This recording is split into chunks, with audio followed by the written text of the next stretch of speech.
अगर अगर ये आरोप समाजवादी पार्टी के नेता के अलावा किसी और पर होता तब तो मुखर होकर के आप लोग बोलते हैं।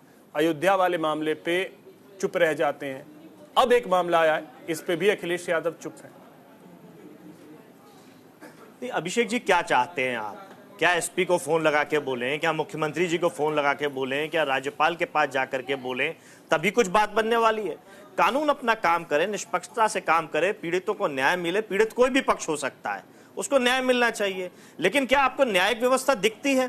कुलदीप सेंगर के केस में क्या आपको न्यायिक व्यवस्था दिखती है, जो मुख्यमंत्री से मिलने के बाद हंसते हुए निकलते हैं और टाटा बाय बाय करते हैं पत्रकारों को और आमजन को? तो वो हंसी आपको याद आती है कुलदीप सेंगर वाली? ये मैं बातें तब कह रहा हूं जब किसी अपराध में या अपराध की घटना को, जिसको चर्चा में, उसको आप समाजवादी पार्टी से जोड़ के देखें, भारतीय जनता पार्टी से जोड़ के देखें, फिर उनके नेताओं से जोड़ के देखें कि वो प्रतिक्रिया क्यों नहीं दे रहे।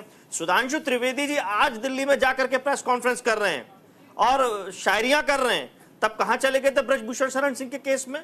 जब भारतीय जनता पार्टी की केंद्र की सरकार, उन्हीं के बड़े नेता अमित शाह जी का मंत्रालय, दिल्ली पुलिस ये बताती है कि महिला रेस्लरों के साथ छेड़छाड़ हुई है, मतलब वो एक तरीके से प्रमाणित कर रही है कि हाँ छेड़छाड़ हुई है, तब कहां थे सुधांशु त्रिवेदी जी?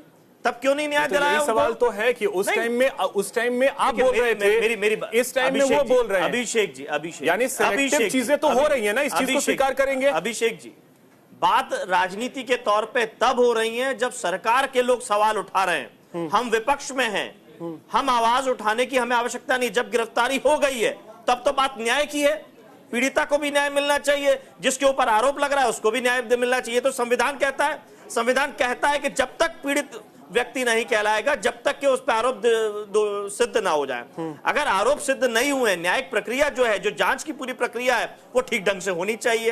अगर हम इस मांग को करते हैं तो क्या अन्याय करते हैं? क्या डीएनए टेस्ट की मांग करना, जो आधुनिक युग में आधुनिक जांच का एक माध्यम है, किसी भी पीड़ित को न्याय दिलाने के लिए, चाहे उसे झूठा फंसाया जा रहा हो या पीड़ित को परेशान किया जा रहा हो, क्या गलत है? लेकिन क्या नार्को टेस्ट की मांग करना क्या गलत है? ब्रजभूषण शरण का मामला आता है, उसमें तो कहते हैं सबसे पहले फांसी दो, उसके बाद जांच करो। किस नेता ने कहा फांसी देने की बात? भाई साहब, उसमें यही तो आप लोग मांग करते हैं कि पहले सजा दे दो, उसके बाद नेता ने जांच होगी।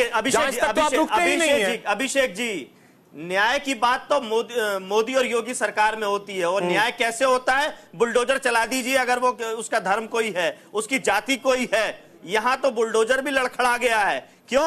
क्योंकि अरुण असीम जी के साथ उनकी फोटो है, करीबियां हैं, सुब्रत पाठक के साथ उनकी करीबियां हैं, भारतीय जनता पार्टी के लगातार संपर्क में थे, भारतीय जनता पार्टी के जिलाध्यक्ष उनकी पैरवी करने थाने पहुंच जाते हैं। इसीलिए बुलडोजर में अब डीजल खत्म हो गया है, जो भारतीय जनता पार्टी की न्याय प्रक्रिया थी। हम फिर भी बुलडोजर के खिलाफ हैं और हम कह रहे हैं कि न्याय प्रक्रिया न्याय की तरीके से होनी चाहिए, सही तरीके से जांच होके सही कार्रवाई होनी चाहिए।